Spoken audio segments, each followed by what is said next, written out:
use your powers for evil. Your evil is mine.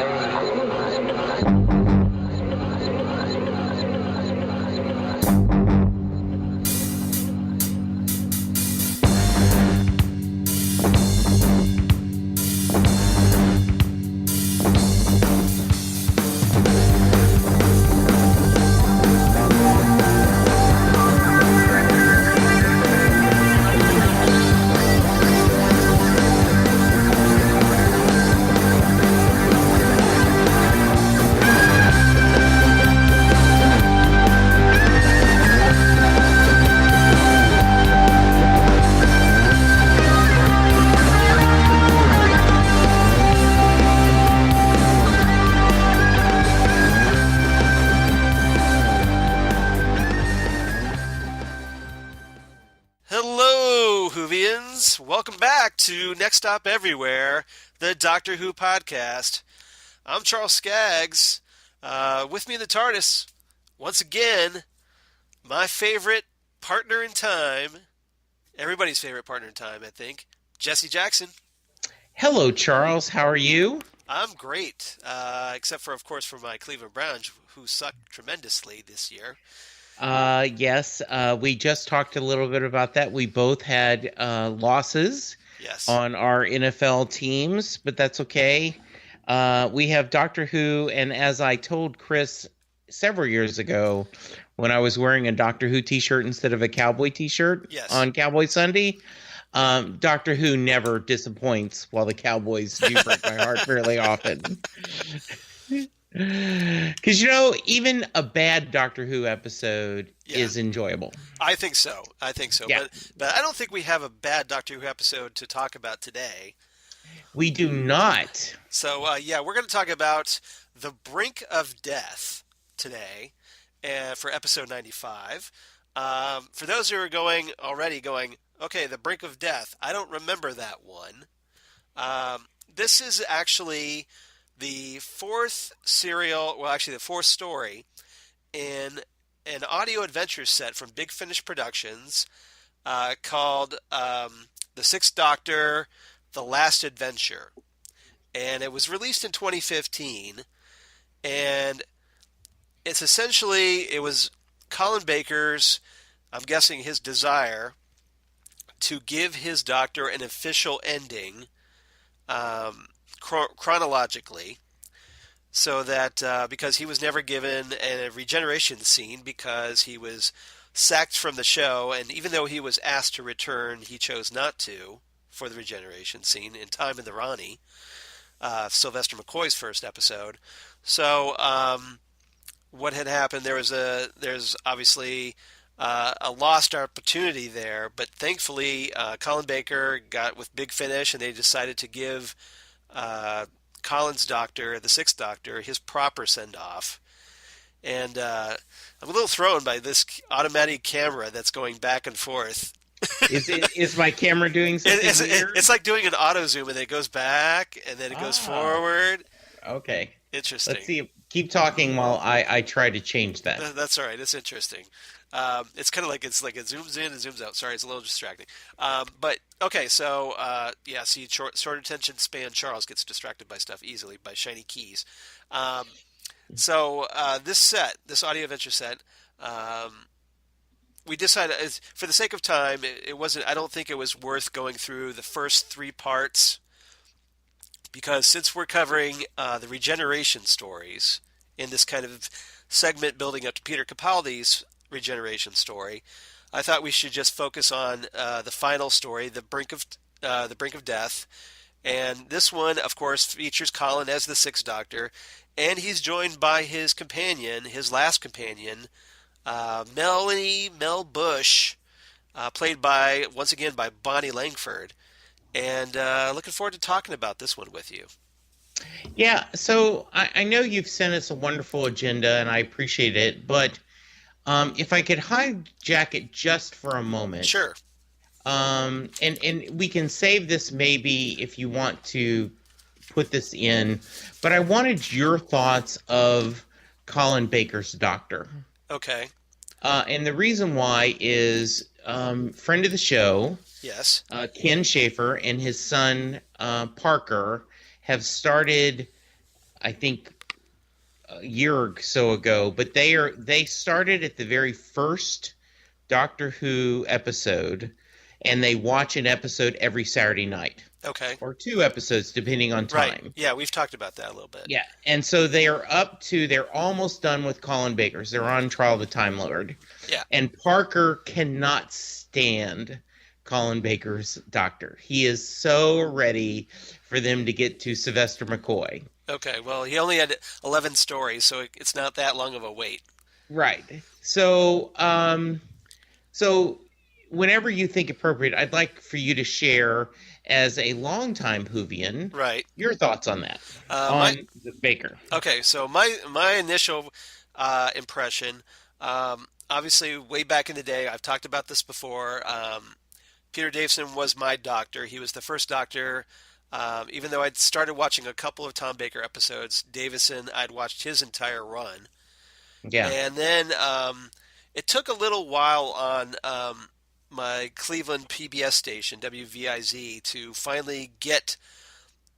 They kept going back to Tom Baker after Peter Davison. Then they'd go through the Davisons again, and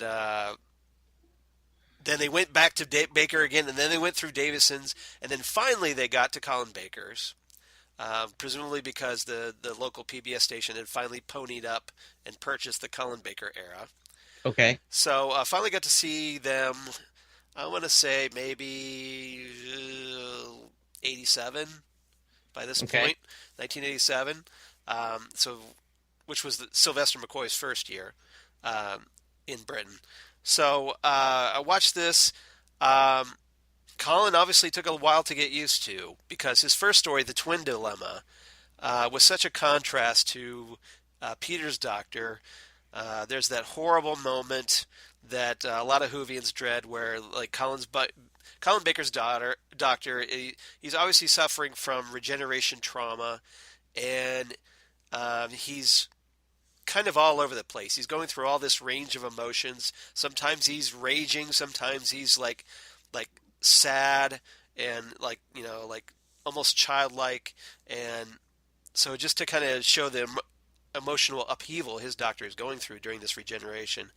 And at one point he strangles his companion Perry, who he thinks is out to betray him, and obviously he doesn't follow through all the way, but it was a very jarring moment, I think, that kind of set the tone. And and then of course when Colin got his costume, which the almost clown costume, with the coat of many colors, and that was just kind of thrown together, intentionally clashing against one another. That it was intended to kind of show how alien his Doctor was, but at the same time, it was such a contrast from what we had seen before, and I don't think fans were really able to look over Colin's costume and appreciate his performance. So that by the time, decades later, when Big Finish came around and Colin Baker's Doctor, he was able to reprise his Doctor on audio, and fans weren't able to really see that costume. They were just kind of picturing it in his head, but they were able to appreciate Colin's performance as the Doctor more. That Colin Baker's Doctor, the Sixth Doctor, became more popular on audio than he ever was on television. Yeah, I was going to add that, because I have read that because he was considered one of the least liked Doctors. Yeah. But after the Big Finish, his decision, his reputation or thoughts seem to have changed a lot. That people kind of embraced him now. I like him partly because I met him at a convention. Right. And, I was lucky enough to interview him, and he was just so charming and so nice. Right. Which is always great to hear. You want him to be that way. Yeah. and so you're like, wow, I really like this guy, and I'm really happy that, he had this. And so I also know that his tenure was cut short. Right. And so that there was a plan for him to kind of change as the Doctor, right? Like he was building an arc, and he didn't get to do that really. Yeah, I think he wanted to actually, eventually ditch that costume, get something. He actually, Colin, from what I understand, wanted a costume of solid black. Closer to what Eccleston. Exactly, yes. closer to what Eccleston's Doctor, but he never got the chance. Right. Yeah, because, during his era, which was from 1984 to 1986, but he only got 11 episodes because between seasons 22 and 23, the show went on hiatus for a year and a half. Right. Which, that time, that was a big deal because the show had never been off the air that long. Yeah. And fans were upset. There was actually because this was in the age of Live Aid, or the Band-Aid, the Do They Know It's Christmas type, radio benefit where they did, and also USA for Africa where they did We Are the World. So they came out with a benefit record called Doctor in Distress. And I'll have to try to find that. Yeah, you can track it down on YouTube if you want to hear it. The song is pretty horrible. I don't think I'm, but it's kind of interesting because you had a lot of local or British celebrities doing this kind of Do They Know It's Christmas type song for to get Doctor Who back on the air. And everything okay? Yeah, just all of a sudden one of the picture frames that's on my desk fell, and I went, "What? Whoa. What was that noise?" Yes. So yes, I'm good. I hope that's not the ghost of John Nathan Turner.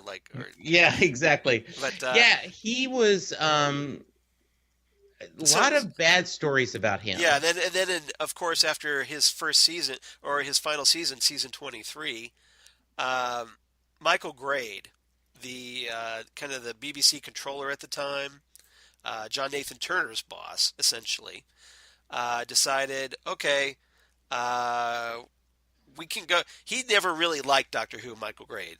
And I think that Colin Baker being an unpopular doctor, which was kind of reflecting in the ratings, he used it as an excuse. He basically made Colin the scapegoat and as the problem for the show. So they sacked Colin and decided to go ahead with Sylvester McCoy, and with the excuse that, well, hey, Colin, you got 3 years as Doctor Who. Colin was like, wait, I didn't get 3 years as Doctor Who. I got one episode in one season, and then a second season, and then a truncated third season.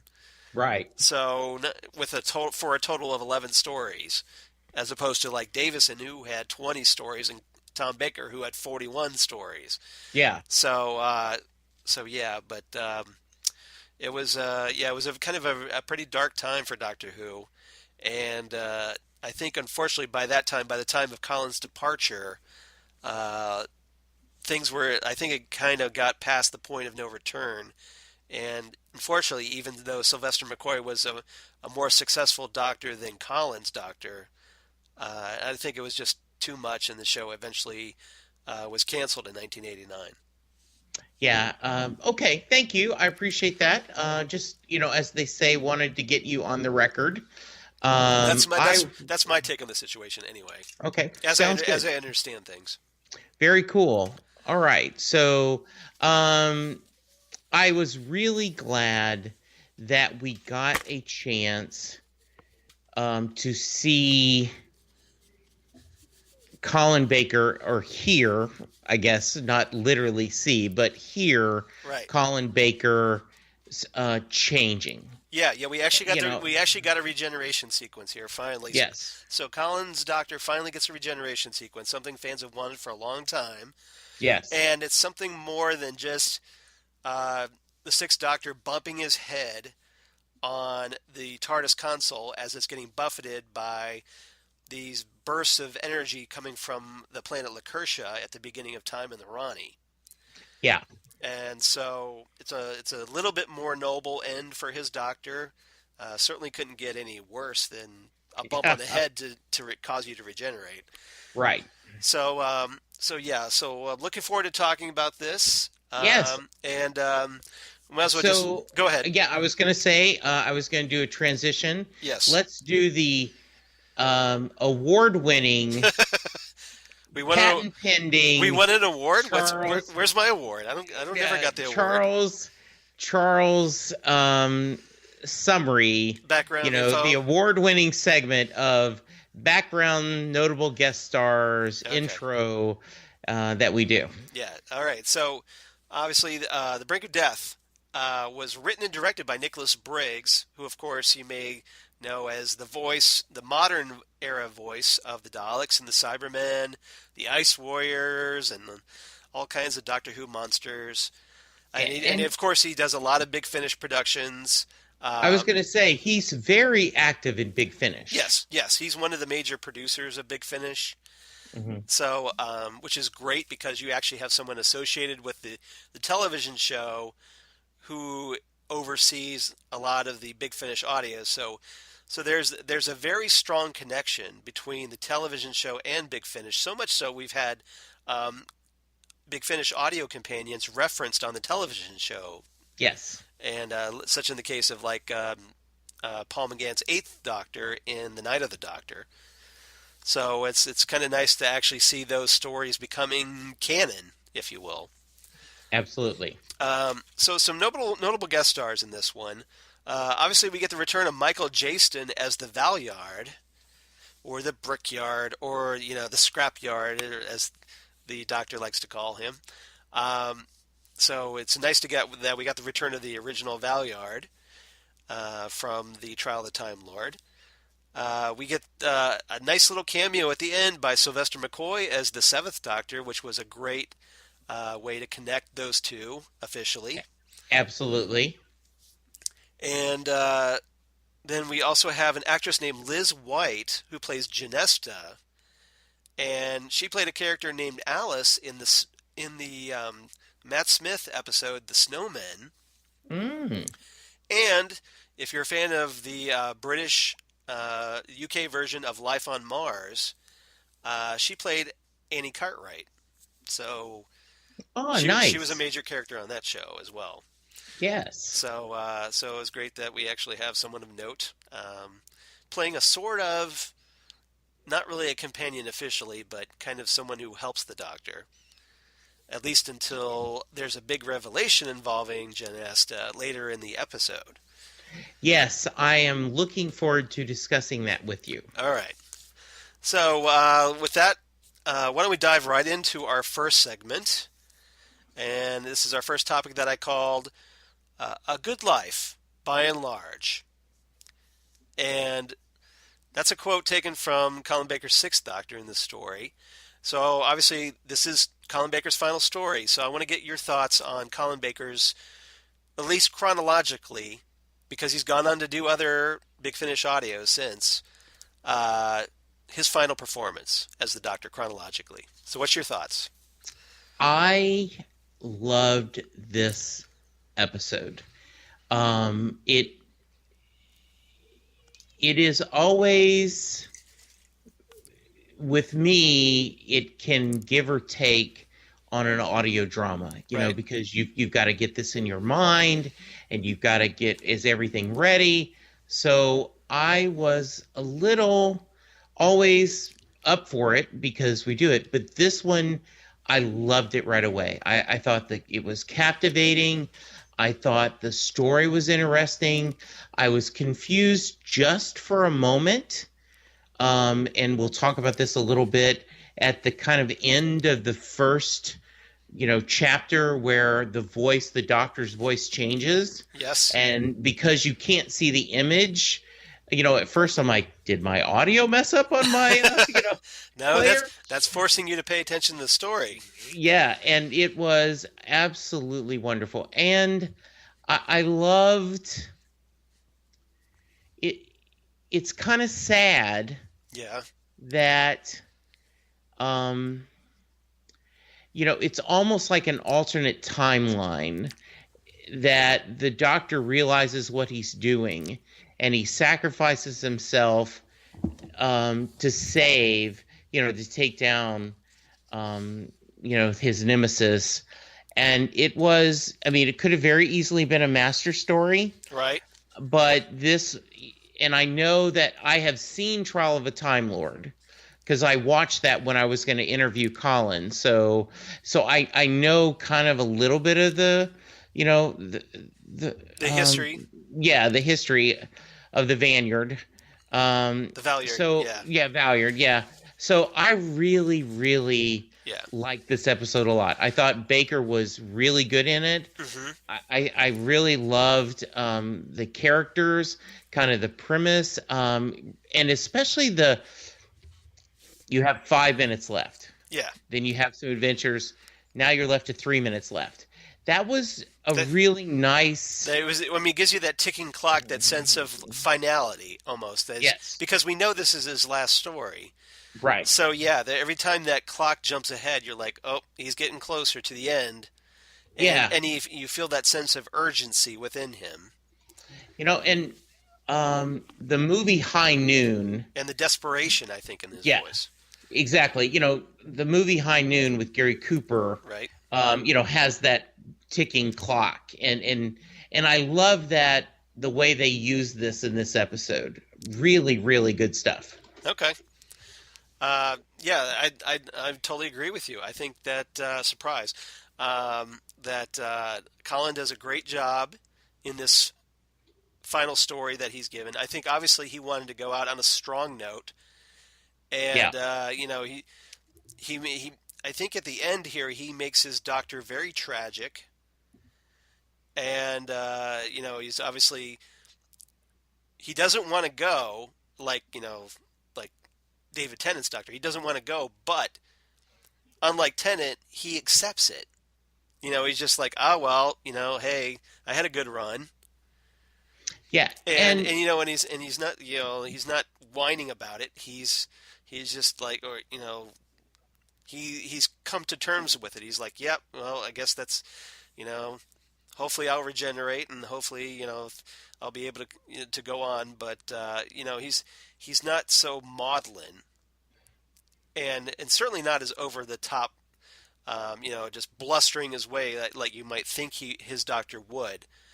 He's much more subdued here, and I think it's just it's a credit that Colin Baker is able to give his Doctor more depth than he ever had on television. Absolutely, and like I said, I agree with you. There is a sadness to this ending, and as there should be, because it is his regeneration, right? But because you don't want him to go, but we know he goes. But not every regeneration, I think, has that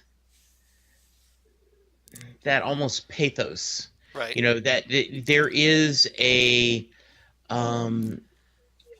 just really well done.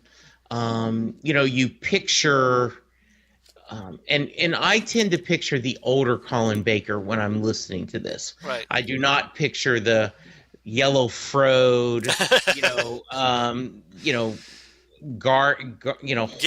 the garishly garish episode. Yeah, I tend to think of him more, like an older version of himself. Yeah, absolutely. The beloved. Yeah. Because he, the 5-ish Doctors, and also during the 50th anniversary, he did some of the narration. Right. And I remember so you almost picture him. I don't mean to interrupt, but no. So like you almost picture him like he was in the 5-ish Doctors. Yes. Rather than he was during his actual run. I totally do, and that I think it works with this, especially because we do know it's his last episode. We know it's his final episode. We know he's going to regenerate. Right. It's not a shocker. It isn't a spoiler. Right. And it was just so well done. The little bit of panic in his voice, mm-hmm. because he is fighting for his life, and not just selfishly because I want to live, but I don't want to let down. I don't want to leave, you know, and this horrible worst part of the Doctor, right? You know, because I am going to have you explain your feelings on that. Left him to take over the world or to continue his horrible spreading things around. So great stuff. Yeah, well, you know, yes, exactly. It's a credit to his Doctor, the way he's going out. He's not so much concerned about that he's actually dying. I mean, he's concerned about it, but only in the sense that, look, I can't die yet because Mel is still with the Valeyard, and the Valeyard is going to, like, essentially replace the High Council of Gallifrey with versions of himself, and to kind of essentially take over and seize control of Gallifrey. I can't let that happen, and I've got to stop him. Yes. So, and that's the way we want his Doctor to be. It's like, I'm not, I'd rather not die, but this is my priority: stopping the Valeyard, saving Mel, as it should be. Absolutely. So, okay. So with that, if there's nothing else about Colin Baker's Doctor for now. No. All right, why don't we move on to our second topic? That's no future at all. And that was a line from the Sixth Doctor to the Valeyard, describing him like if, he was able to exist as the Valeyard. So here, obviously, I want to talk about the Valeyard, and at the same time, I also want to talk about Mel and Genesta. Mel, because she's essentially kind of replaced rather abruptly. Mel's in the TARDIS with the Doctor, but then gets almost... The Valeyard overwrites the Doctor in his timeline, so that Mel ends up paired with the Valeyard, and she has really no clue that anything is out of order. Like, it seems natural that she would be traveling with the Valeyard. And Genesta I wanted to talk about because of this revelation toward the end of the story, that at some point the Valeyard replaced Genesta and was just posing as her, presumably using some holographic device or whatever, to just to mess with the Doctor and watch him twist. Yeah, do you believe that you're saying that yes, they were replaced, that she was? Yeah. Yeah, you believe? I like to think so because I mean, we're not certain. We never saw any or heard any scene. We haven't heard any scene where the Valeyard actively kills Genesta and assumes her form. But the Doctor makes this presumably a guess that, hey, look, and he makes this comment that, hey, Genesta was real. She had compassion and cared about what was going on more than you are capable of doing. So I have to believe that she was real. And so he's kind of taking it on faith. But it does seem a little odd that, okay, even with timey-wimey going on, that the Valeyard was with Mel at the same time that the Doctor was with Genesta. Yeah, So I have to think that there was a very subtle replacement at some point, off camera, so to speak. Yeah, because I don't. It's up to debate, really. But... Yeah, it is up to debate, but I also, because I really liked that character. So what's your take, really? Yeah, I think it is. I believe she was someone who was real and later was definitely replaced. I love that she had her own TARDIS. I love she was I mean, it was just a very... She talks about that she works at nights because she's trying to get ahead and wants to be more, wants more out of her life. And I think that's what made Genesta feel more real to the Doctor than what the Valeyard could ever hope to come up with, because he's so evil. Yeah, I agree. I totally agree. All right. So what did you think of Michael Jayston as the Valeyard? Now, I know you said you've seen some of the Trial of the Time Lord. So, Yeah. so, so, what? How would you compare that performance with Jayston here in this kind of final showdown with the Doctor? I liked him a lot. I thought he had all the good Hmm. traits of the Master. Right. Kind of that arrogance and that, the evil laugh and, a lot of things that we were talking about. I liked that a lot. And I'm kind of curious because it's a little unclear to me the whole he's actually a version of the Doctor, like the Right. worst because I know Yeah. they imply that in the Trial of the Time Lord that this Right. may be a future a Incarnation. future incarnation, thank you, of the Right. Doctor. And so I'm curious your take on that because Okay. yeah, so go ahead, All right. please. All right. So my take on the Valeyard's origin is now I think it's been kind of this story goes a little bit out of the way to kind of retroactively mod or change some of those elements of this origin because on the television show during the Trial of the Time Lord, the Valeyard is explained away as like the Doctor's worst aspects somewhere between the 12th and his 13th, his final incarnation. Okay. So I like to think that either that was an alternate timeline that no longer exists because obviously we know with Peter Capaldi's Doctor that, hey, um, he's essentially the 14th Doctor, really. Because, Right. because if you're going through the counting because of the War Doctor and then Tennant's attempted regeneration, and Yeah. then that kind of essentially that would have been 13, making had those regenerations essentially like the even though Matt Smith was the 12th, he supposedly he was at the end of his lives, and then he regenerates for a 14th life, which is essentially Yes. Peter Capaldi, even though we call him the 12th Doctor. Right. Because we kind of fit in the War Doctor as Doctor 8.5, and we Yes. don't count Tennant's secondary generation at all. So because he was obviously Capaldi's was the 12th Doctor to portray the Doctor on television. So Yeah. yeah, and he actually had a run on Doctor Who as officially. But the Valeyard, yeah. So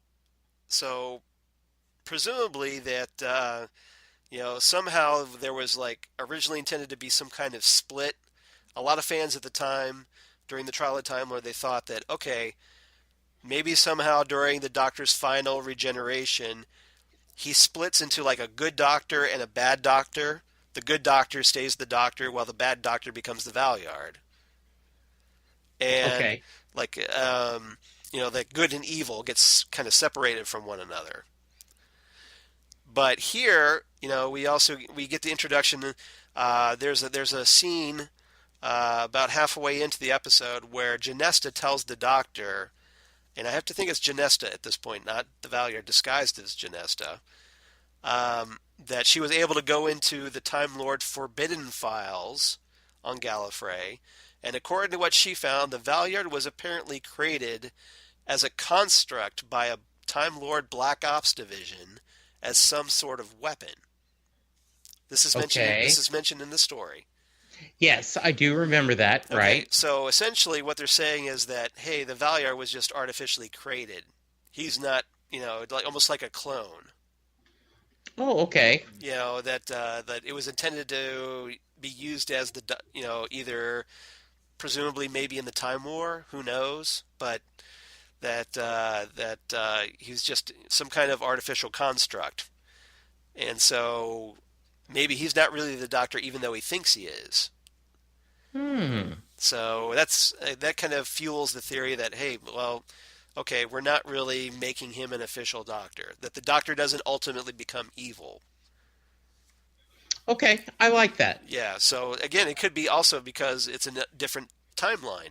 Like maybe in one timeline that no longer exists, he went off and became the Valeyard, but in the actual timeline that we're following, that never happened.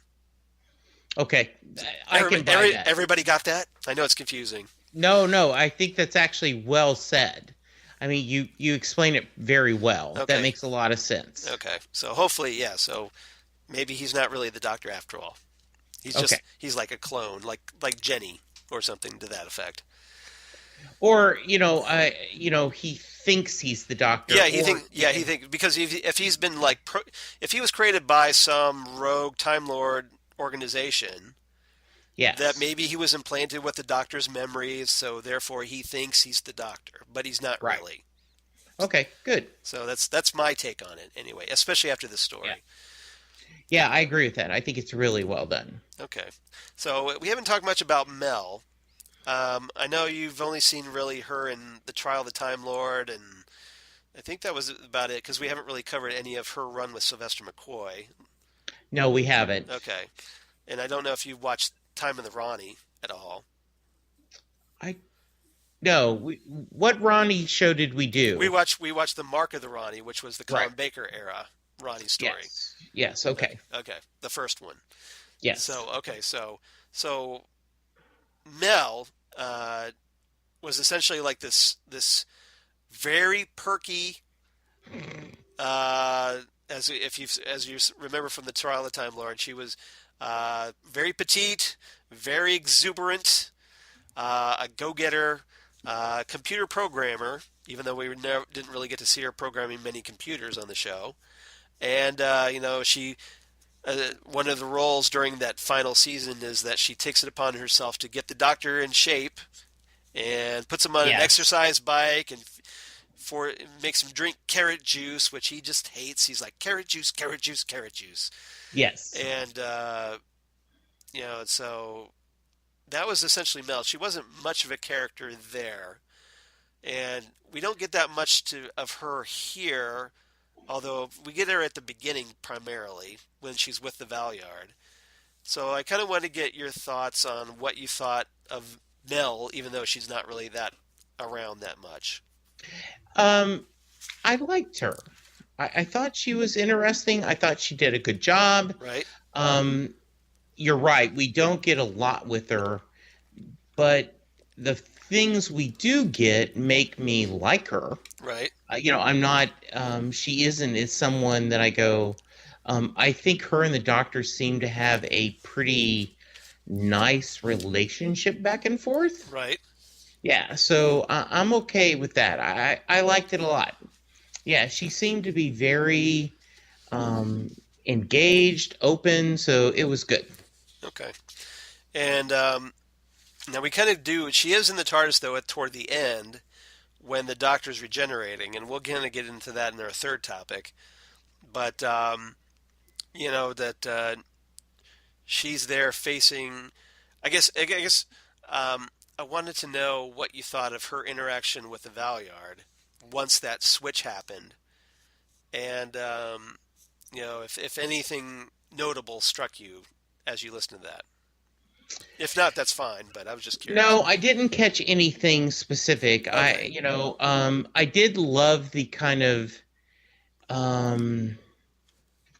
where she said, she gets a little headache. Yeah. And then she's all of a sudden, and then just totally, oh, hi, Doctor. And I always like that kind of momentarily. It's always a nice twist when you see that on a show. Okay. So yeah. So I liked it a lot. Okay. So speaking of twists, what did you think of the twist where the Valeyard is revealed as Genesta? Bong. I didn't like it because I liked her so much. Okay. That's you wanted her to stay Genesta. I did. That's the only reason I don't like it. Okay. Because I thought it worked. I didn't see it coming. Right. I thought it was interesting. Yeah, so I was very happy with that. Yeah, it's interesting how if the Valeyard is indeed a future incarnation of the Doctor, he acts an awful lot like the Master. Yes, very, very much so. Yeah, I think so. Yeah. Uh-huh. All right. So let's move on to the third topic I want to talk about. Our future is in safe hands. And this is essentially close to the final words of Colin's Doctor, and also the first words of Sylvester McCoy's Doctor. Interestingly enough, so that they share this sequence. So yeah, obviously this is the Sixth Doctor's regeneration. So everything that we go through this with this story builds up to this moment, and like we have. The Doctor essentially triumphs over the Valeyard, and that he essentially is willing to kill himself so that that his mind changes because the regeneration. He won't be the same person because of the regeneration, and therefore that will negate all the anathemas. In his head that the Valeyard is using to achieve his goal. So essentially, he's taking himself off the board to stop the Valeyard. Now, yeah. Go ahead, Charles. Go ahead. No, I don't. No, So I just kind of wanted to first off, I want to know your thoughts on what the Doctor's sacrifice here. What did you think about that as his way to stop the Valeyard? Because he doesn't really have many options here. But by the same token, he does figure out a way to stop the Valeyard. So last time we recorded, we discussed Davison's regeneration and Tennant's regeneration. Right. And though you didn't win me over, okay, I do agree that this regeneration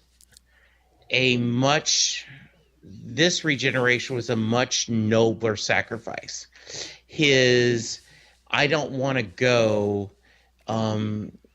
is definitely a period of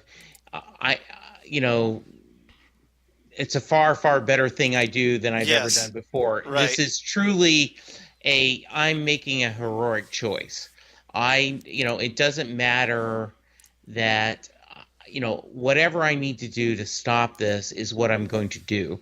And so I think this was a very heroic regeneration. Right. And also very sad, as we talked about, because, and the way I listen to it, and I've already mentioned this, it's almost like it's in a little pocket universe. Yeah. Shout out to DC Universe fans. Yeah. And, so he's making this decision knowing that this won't happen. And, and they're like, well, you're going to leave Mel alone. I know this radiation isn't harmful to anyone but Time Lords. Yeah. Well, it is harmful for her, but he knows that, well, it's just going to render her unconscious at worst. Right. It's not going to kill her. It's not fatal like it is to Time Lords. And it was a very clever storytelling. Right. Because the TARDIS goes where she needs him to go all the time. Right. So it isn't a red flag that he wanted to go one place and it went another, but then you're explained that why that happened, there is a whole nother story that even the actual Doctor doesn't know what's going on because his future self made that change. Very clever, very good storytelling. I was very happy with this. Yeah, I would think that the TARDIS's natural instincts would be to avoid something fatal to the Doctor. Right. But he kind of overrides that on the controls and says, look, I have to do this to take myself out to stop the Valeyard. So the TARDIS essentially allows that to happen. Yes. And of course, that leads us right into Time of the Ronnie, where, he's heading toward Lacertia, and that's getting blasted by all these radiation bursts from the planet, and that causes him to collapse to the floor. The Doctor, and then again, this is where I thought it was unlike Tennant, for example, I'm just using him as an example here. Yeah, no, I understand. So Colin's doctor actually accepts his fate with a sigh. Yes. He's just like, he's kind of resigned to it. He's like, well, like, I guess that's it. And then he hears a voice that tells him it's far from being all over. And then this is where he sees a figure that, of course, we know by the sound of the voice, that is Sylvester McCoy's Seventh Doctor. So he's kind of essentially having a vision of his future self. And then the two of them kind of merge until, of course, the regeneration where he becomes the Seventh Doctor. So what did you think of Sylvester McCoy? Did you expect him to be in this story? I did not at all. And it was. And what did you think? What did you think of it? Nice welcome surprise. Yes, and the reason why is I love the fact that one of the great things about the show, of many great things, is the continuity. Right. And to have the next Doctor be part of that. I get the feeling, and I have no proof of this, but I get the feeling that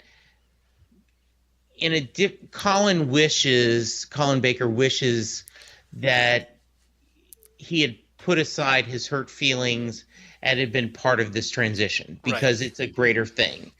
And so to have this, a true passing of the baton, in an official, as I say, air quotes. It's official as it gets until something kind of comes around to contradict it. Yeah. I just was very happy. Yeah, I mean, obviously, because with Colin's age and Sylvester's age, yes, I don't think I think it's safe to say we're not going to get anything on screen, between those two. So this is as close as we're going to get, and at least we got something. Yeah, I totally agree. Even if it's an audio form, at least we have something. Yeah, I agree. And it counts.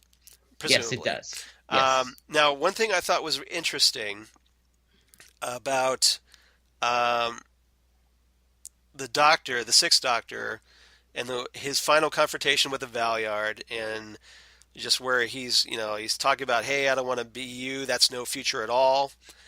And he talks about the Valeyards getting on him about, where's your precious moral scruples now?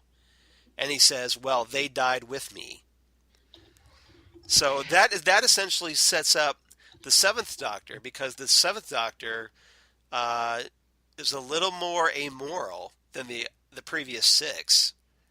Yeah. Now I haven't. And so I haven't watched any of these episodes, so I didn't know that. Yeah. And that's going to be interesting to explore. Yeah. Well, I mean, you've watched The Curse of Fenric.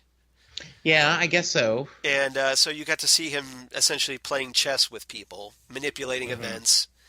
Yeah. And like where he manipulated Ace, and and also like Remembrance of the Daleks, where he's a bit manipulative there as well, and not telling everything that he knows.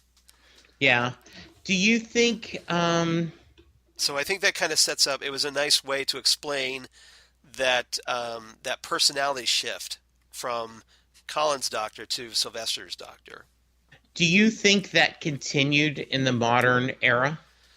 I'd like to think. I mean, I think he kind of got back to his traditional self with the Eighth Doctor. But then, of course, the events of the Time War happen, so that when you have the War Doctor and the Ninth Doctor, that they're forced to do some rather, things the Doctor traditionally wouldn't do, to the point where the War Doctor says, hey, I don't want to be known as the Doctor anymore, because what I've done, what I'm doing here in this Time War is not the Doctor. I'm not the Doctor. And he's so adamant about it. So yeah, I think I think he was getting back on track, and then the Time War happened, and it kind of screwed things up a little for a while. Okay, interesting. Until really his 11th incarnation, I think, because I think Tennant was a bit that way too. Yes, I do agree. So I think it's just only with his 11th incarnation that he was actually finally able to let some of that go. Fair enough. I can see that. Yeah. So, and we obviously don't know where it's going to go with 13, but we'll find out with Jodie Whittaker. So we'll see how that goes. Yes. But okay. So anything else about the regeneration you want to talk about? No, I thought it was well done, and I'm really glad you included this episode because it's a good regeneration, and it was a good story, a lot of interest, and so I said because I thought it was be a more fitting. It's an actual regeneration story as opposed to something. Now you normally I would have gone with Time and the Ronnie, but right. That happens at the beginning of the story, and then it's just the new Doctor. Yeah, and and I think this story is a better story than Time of the Ronnie, actually. So yeah, I think this was a really good story, and then I always enjoy when we get off. When we do Big Finish audios, you've been very good about picking good Big Finish audios, and I know there's at least a couple of people who listen to us who love when we talk Big Finish audio. Yeah. Well, we actually got some great feedback about this episode. So we have a few listeners of Big Finish audios. Absolutely. That we'll talk to here in a minute. Yes. Before we do that, I want to know: were there any favorite quotes you want to talk about? No, one of the things that the big audio I do is I load it onto my iPhone and I listen to it the commute at work. Yeah. And so I don't listen to Bruce Springsteen. I don't listen to the sports station. This is my companion, pardon the pun, during that week so that I hear this. And so I don't have a chance to write down. I do go, oh, that was a good quote. But so hopefully you have some. Yeah, I do. Because the way I listen to the Big Finish audios, I listen to them in the car as well. But I have them on CD. So what I do is I take the CD out, and then to get quotes, I brought the CD into work and threw it into my disc player at work and was able to pull some quotes. So some quotes I got from this story. A great one from the Sixth Doctor to Mel at the beginning of the episode. Plans are made to be broken, Mel. It's how we improvise our way out of the mess left by broken plans that counts. I did hear that one, and I loved that episode. I love that quote because, and that's a very good quote just for work, right? For real life, So there you go. You could use that as a work motivational quote. Absolutely, good job. And here's a great follow-up quote to that from the Doctor. That's the beauty of improvising. Sometimes things can go right. Yes, I love that. So that should be another motivational quote, I thought. Absolutely. So then another quote, obviously, is this exchange between the Doctor and the Valeyard, where they're kind of confronting one another, and the Doctor says, "Oh, I've lived a good life, by and large." And the Valeyard's just kind of sneering at this, going, "Oh, please spare me." And the Doctor says, "Why should I? You didn't intend to spare me. You were prepared to sacrifice me and all of Time Lord civilization in the cause of your monstrous, twisted ego. Frankly, I'll die happy if the last words you ever hear are mine. Words in praise of the best of times. Perry, Mel, Evelyn, Flip, Mira, Constance, and all the others." Yeah, and that was a nice touch because and he gave a shout out to all his companions, both on TV and audio, and so you could use, and I know you're going to do reversal polarity, right? But Paul McGann's regeneration, he did that as well, right? Which was kind of a nice little, because most of M'Gann's adventures were through Big Finish audio. So I thought that was, I don't know, chicken or the egg. I assume this happened first. Actually, the Night of the Doctor came first. It did. Because that was 2013. Remember, this is 2015. Ah, okay. Very nice. So I have to think this was inspired by the Night of the Doctor. I think so, too. Good point. Yeah. Or the fact that, hey, we can't show the swirling heads like in Davison's era. So, yeah. Yes. So so it's a good shout out. And then, of course, the Sixth Doctor's final words. Oh, so that's it. Ah, well, I've had a good innings. All those lies I've lived. I hope the footprint I leave will be light but apposite. And I love that because all of us, what kind of footprint are we going to leave? Right. When we move on. So yeah, we're very well done. Yeah. Really liked it a lot. So yeah, I think this is partially Colin hoping that hey, hopefully people think fondly of my doctor, even though he's not really well regarded as one of the most popular doctors. Hopefully that he mattered. I think he wants his doctor to matter, and I think that's important to him. And hopefully Doctor Who fans feel the same way. All right, so I totally agree. All right, so with that, do you have a rating for this story? I do. For those of you who are fans of the classic Who should get this, I'm going to give it 9 glasses of carrot juice. Very nice. Very nice. We're in sync. I gave it 9 out of 10 focused beams of Lacertian radiation. Nice. So nice. Pew pew pew pew. Yeah. Yes. And I love the fact that in this story they use the exact same sound effects from Time in the Ronnie. Oh, okay. Good. For those blasts hitting the TARDIS. Oh, that's very cool. The exact same sound effects. So I thought that was very great continuity there. Very nice. I love that. So, Charles, yes? We discussed via email that I was struggling to come up with a reverse the polarity. You didn't come up with one? I just don't. I was trying to think of a modern episode. It's tough, I know. Where we had, kind of a surprise turn. Right. With and I guess when the episode where the master regenerates into another one, I thought of that one, but I didn't think it was really exactly right at what it should be. So you said, hey, don't sweat it, Jesse. I've got this. Yeah. So please tell us a reverse polarity. Well, my reverse the polarity is a pretty easy one. We're going to go back to 1986 to the trial of the Time Lord, of course, for the ultimate foe, the fourth and final serial from season 23 in 1986, written by Robert Holmes and Pip and Jane Baker, because unfortunately Robert Holmes passed away and Pip and Jane Baker were brought in to finish the script. But here in this final story, everything with the Doctor's trial comes to a head as he's on trial for genocide. The Doctor boldly claims that the Valeyard's evidence against him has been falsified, and the Matrix has been tampered with. So we have the Matrix in play, and of course, and the Valeyard. Essentially the Master shows up, explains that hey, the Valeyard's like this manifestation of the Doctor's darker side created from his 12th regeneration, which again we talked about has been since contradicted and maybe explained a little better.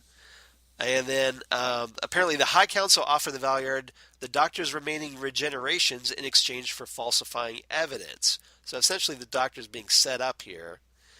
And the Doctor's like, hey, this trial can't continue because, hey, I can't be both defendant and prosecutor. And at that point, the Valeyard's like, okay, feats don't fail me now, and he takes off into the Matrix. Thank you for that. As he does that little like Fred Flintstone and takes off. Essentially there's a duel between the two in the Matrix. Ultimately, the Inquisitor finds the Doctor guilty, declares his life as forfeit, and the Doctor accepts this verdict as fulfillment of justice. He's led off to execution, but hey, turns out to be an illusion and created by the Matrix. And then Nell grabs the Keeper of the Matrix's key, goes in to find the Doctor and warn him. But he'd already realized that, hey, I knew this was fake, and I just want to get to a final showdown with the Valeyard. So they essentially go to this room, and there's a particle disseminator, which the Valeyard's going to use to murder the members of the court, but of course the Doctor stops that, and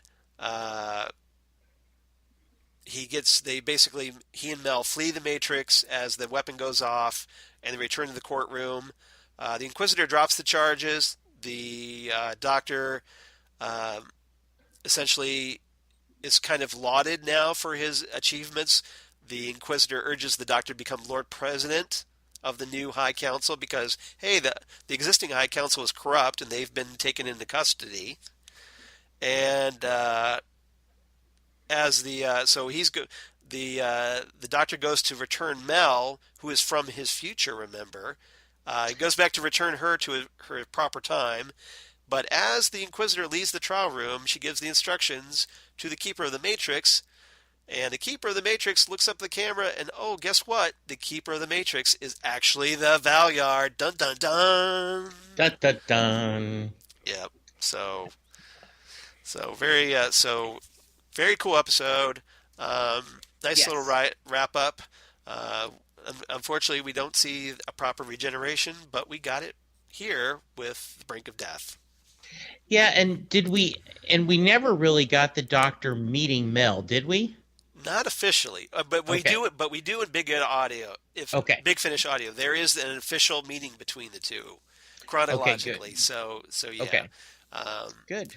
So yeah, trying to remember the story title, but I can't recall it offhand. But yeah, there is an actual meeting of the Sixth Doctor and Mel. Of course there is. Yeah. So because Big Finish Audio fixes everything. Yeah, thankfully Big Finish Audio kind of fixes those gaps that sadly the TV show kind of overlooks. Absolutely. From time to time.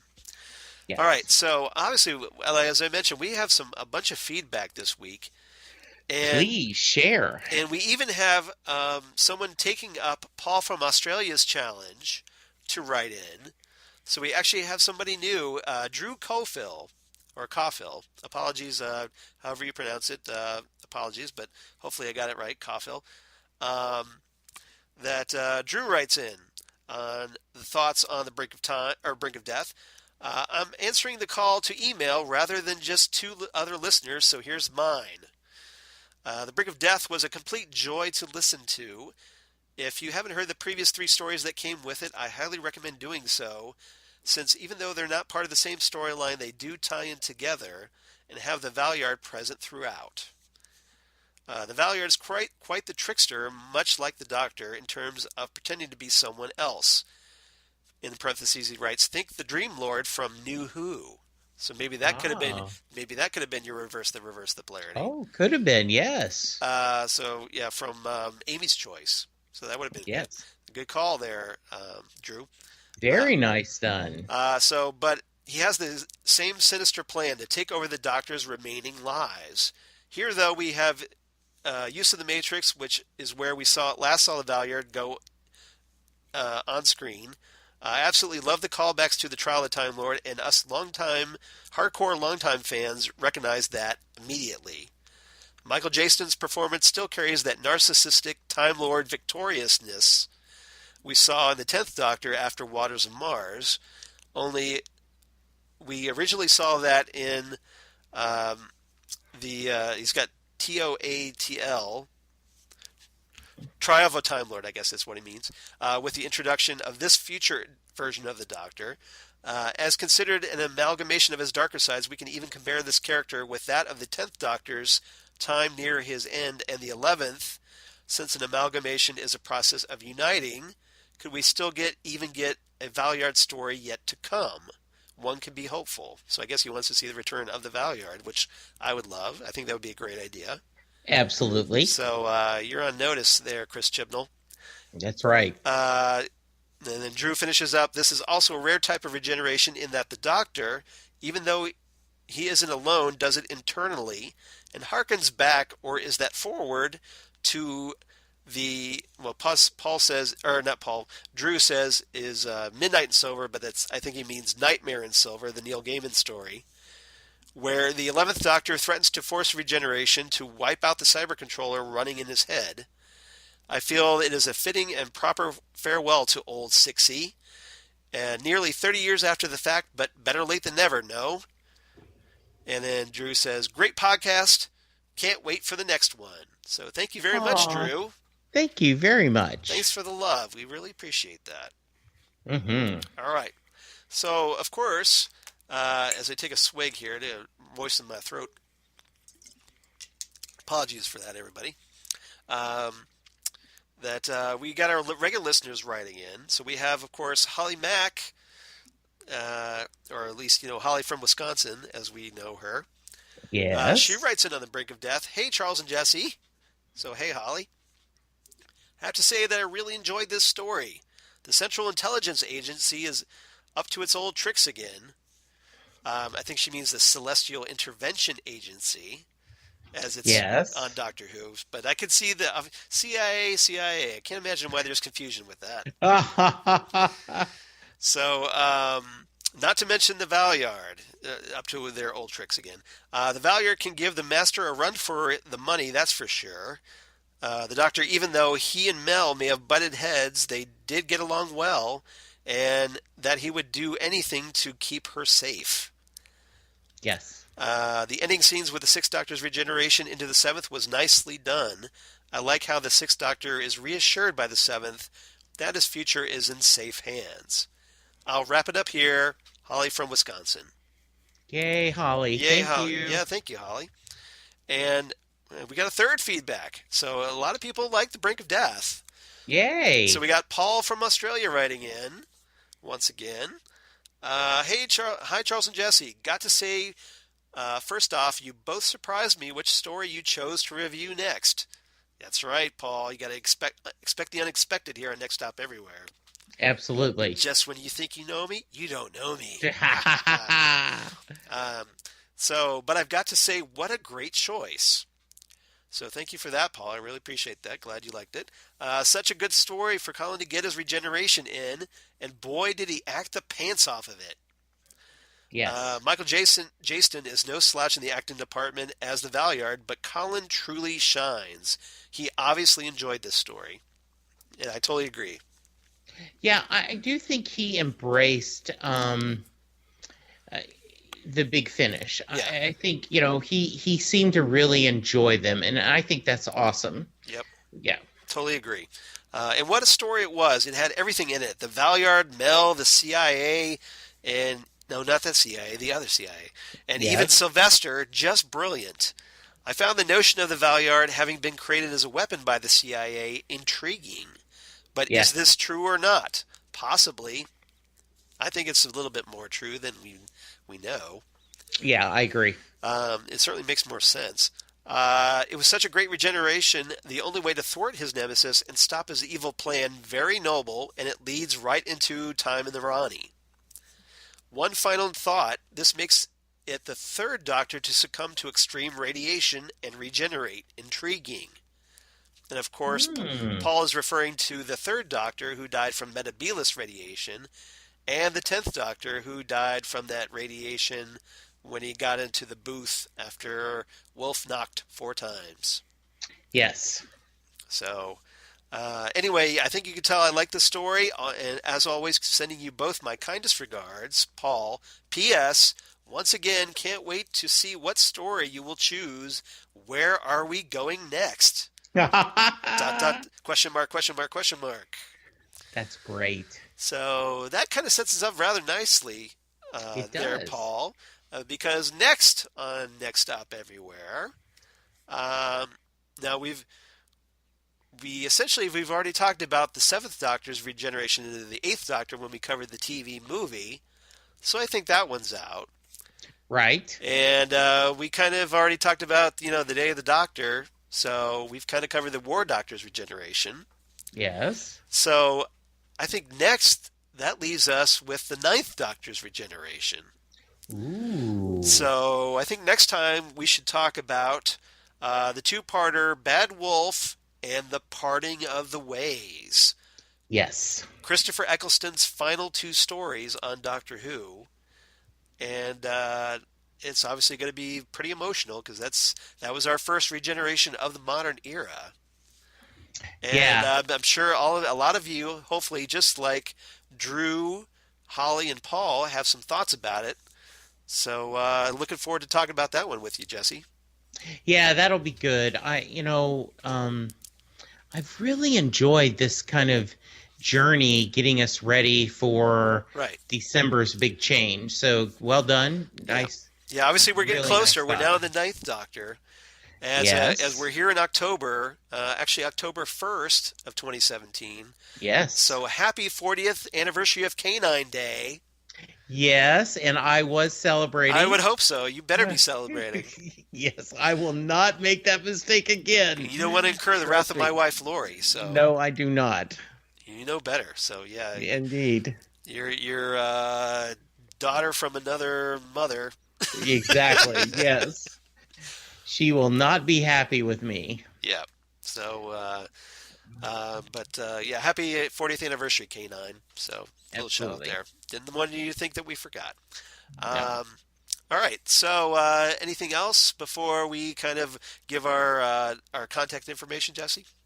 No, once again, you do a great job of steering us through the Doctor Who waters, and I've enjoyed this episode, and I'm looking forward to revisiting those Tennant episodes, the Eccleston episodes. That'll be a lot of fun. Yeah. So we'll talk about that in a couple weeks. But Good. but it gives you plenty of time to watch those two episodes and Yes. yeah, drop us a line. Let us know what you think. So Please. if you'd like to contact us, just like Drew, Holly, and Paul did, you can obviously reach us at nextstopEverywhereSMG@gmail.com. Don't forget the SMG on the end of that. You can email us there, or you can reach us at Next Stop Everywhere, the Doctor Who podcast on Facebook, or you can drop us a line on our Twitter account, @NextStopSMG. Again, don't forget the SMG on the Twitter machine. And Jesse, where can they find you?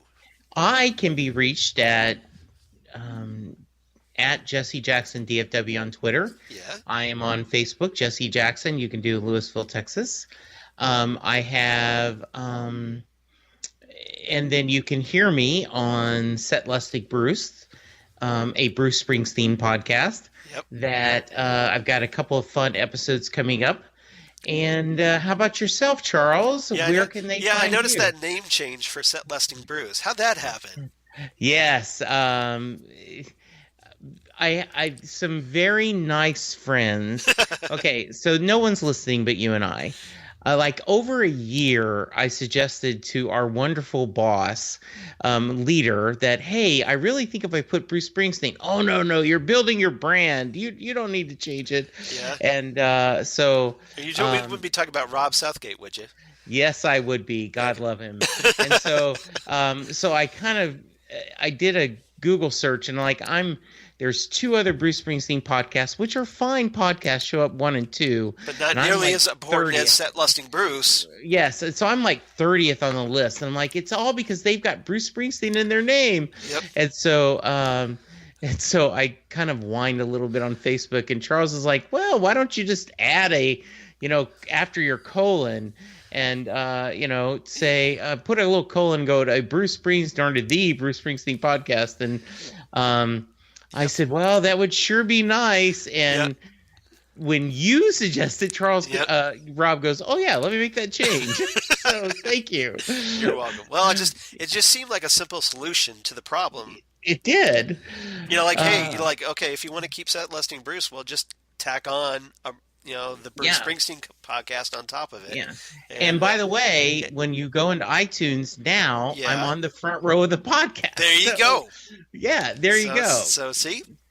Charles knows best. That's all you need to know. So anyway. All right. So we have that recorded. So, no matter what happens, we have proof. Exactly. Jesse just said Charles knows best. So everybody. Absolutely. Yeah, okay. All right. I'm just glad. How about you? I'm just glad. Yeah, thank you. How about you? Where can we find you? Obviously, me, at Charles Skaggs on the Twitter machine, at Charles Skaggs on the Instagram, and then Facebook, of course, at Charles Skaggs. Would love to have your likes and follows there as well. And then Google Plus for all you crazy kids in the Google Plus. And then my blog of geeky things. Damn good coffee. And hot. Damn good coffee and hot, where I talk about Next Stop Everywhere, Doctor Who, all kinds of comic book and sci-fi goodness. Speaking of sci-fi, I just recently posted my review of the first episode of Star Trek Discovery. So if you'd like to check that out. But I also kind of posted some casting news lately and some other stuff. So please check me out there. Recently passed 1 million page views on Damn Good Coffee and Hot. So thanks to everybody who's checked out the blog and shared it. Really appreciate that. And then, of course, my other two podcasts that I do, the Phantom Zone podcast that I do with friend of the show, Karen Lindsay, where we talk about comic books on television. And now we're getting right into the thick of it now this week, as we've got we recently had the Inhumans premiere, and Gifted is premiering tomorrow night. Lucifer's back, so lots of good stuff coming up on the Phantom Zone. And, of course, all the CW shows will be starting up soon. So absolutely. Now we're in our 4th season on the Phantom Zone podcast, if you can believe it. That does seem... It doesn't seem that long, but yes, it is. That's awesome. Yeah, so we're not quite 4 years yet, but we're 4 seasons in. Yes. And then, of course, my other podcast that I do, Ghostwood, the Twin Peaks podcast that I do with Zan Sprouse, where we just recently recorded the final part 18 of Twin Peaks: The Return, but we're going to be continuing Ghostwood, only now in a bi-weekly fashion. Yes. So I'm going to freeing up the schedule a little bit because, hey, Jesse and I have talked about doing a little something additional. Yes. So, but yeah, we're still going to be doing Ghostwood. So if you're a Twin Peaks fan and you're looking for a nice Twin Peaks fix, please check out Ghostwood, and right here on the Southgate Media Group with the other 2 podcasts. Absolutely. And we'll... and Jesse's podcast as well, I might add. Yes, absolutely. Very nice. So plenty of podcasts. Yeah, coming up on the feed, I did upload the class discussion and the Neil Gaiman discussion. So Excellent. I believe Rod's going to be showing that in the next couple of weeks, so you guys can enjoy that. Very cool. So, as always, Charles, yes. Thank you for your flexibility. With football season, it is we always have to change. Again. Yes, but and you know what? And we just both get our hearts broke by our teams. But thank you. It was, as always, a joy talking Doctor Who with you. Yep. And do we have a quote to sign off on? I do have a quote. All right. And I went old school today from the Reign of Terror. Excellent. Our lives are important, at least to us, and as we see, so we learn. Our destiny is in the stars, so let's go and search for it. Excellent quote. I like that. Thank you. I like that. I did too. All right, so come on back for Bad Wolf and the Parting of the Ways next time, right here on Next Stop Everywhere, the Doctor Who podcast. Bye, everyone. Bye.